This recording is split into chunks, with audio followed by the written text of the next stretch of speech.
विचार है वो रखें। डॉक्टर जुनूबा, थैंक यू मैम। अस्सलाम वालेकुम एवरीवन। वैसे तो दोनों ही मैम ने आपको बहुत अच्छे से गाइड किया है, लेकिन मुझे भी मौका दिया उसकी मैं शुक्रगुजार हूँ मैम की और सर की, जिन्होंने मुझे यहाँ पे बुलाया है। बेटा मैम ने बहुत अच्छे से आप लोगों को समझाया है, बहुत ही अच्छे से। सबसे पहला काम यही है, हमारी खुशनसीबी ये है बेटा कि हम ईमान वाले लोग हैं। हमें अल्लाह ने ईमान वालों के घर में पैदा किया, हमें मुसलमान बनाया। सबसे बड़ी खुशनसीबी हमारी यही है।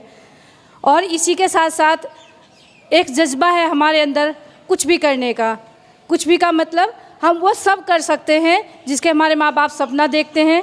हमारे देश को ज़रूरत है, हमारे ईमान को ज़रूरत है, और हम सबकी एक ऐसी, हम समाज की एक ऐसी नींव है जिसको इतना मजबूत हम बना सकते हैं और खोखला भी हम ही बना सकते हैं। अगर हमारे गोल अच्छे नहीं हैं, विचार अच्छे नहीं हैं, बस मैं आपको थोड़ा सा गाइड करना चाहूँगी और किसी दूसरे का आपको वो ना दे के, दूसरे का ना बता के अपना ही थोड़ा सा बताऊँगी मैं आपको अपने बारे में ही। देखो, सबसे पहली बात यह है, आप कहीं भी एजुकेशन हासिल कर रहे हैं, सबसे पहले हमारा ईमान का रास्ता ना छूटे। हमें 24 घंटे हर पल अपने दिल में ये रखना है कि हम एक मुसलमान की बेटी हैं। हमारी जो राहें हैं वो ईमान के साथ होनी चाहिए।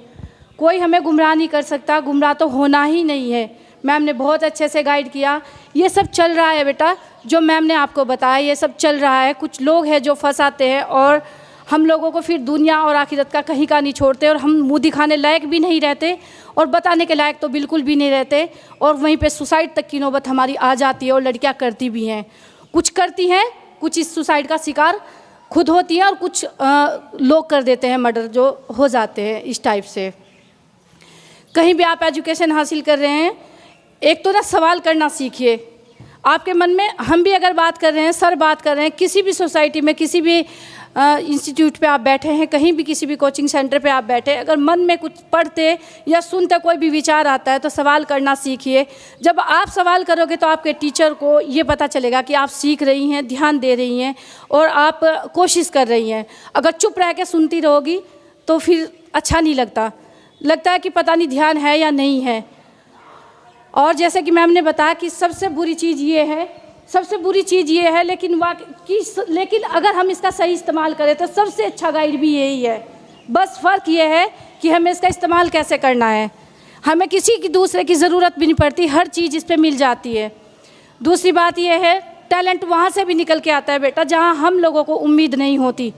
छोटी छोटी बच्ची फील्ड में पहले block level, district level, national level, फिर इंटरनेशनल लेवल पे अच्छे अच्छे अवार्ड्स ला रही हैं। वो भी हमारे बीच से हैं, जज बन रही हैं, वकील बन रही हैं, सब कुछ कर रही हैं। क्या नहीं कर सकते हम लोग, सब कुछ कर सकते हैं। मेरी जब शादी हुई थी तो आप में इतनी छोटी उम्र की मुझे कोई भी नहीं दिख रही, इतनी सी थी मैं जब मेरी शादी हुई थी। सिर्फ 15 साल की जब मेरी शादी हुई, और मैं सिर्फ 10th में पढ़ रही थी मैम।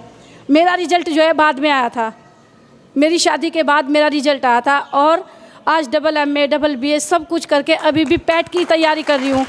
डॉक्टर हूँ, क्लिनिक चलाती हूँ, स्कूल चलाती हूँ, आंगनवाड़ी भी वर्कर भी हूँ। लेकिन उसके बाद भी अब आने वाली ज़िंदगी की तैयारी कर रही हूँ कि आने वाले टाइम में क्लिनिक ना चला पाई तो गवर्नमेंट डॉक्टर की तैयारी कर रही हूँ कि आने वाला फ्यूचर भी अच्छा हो।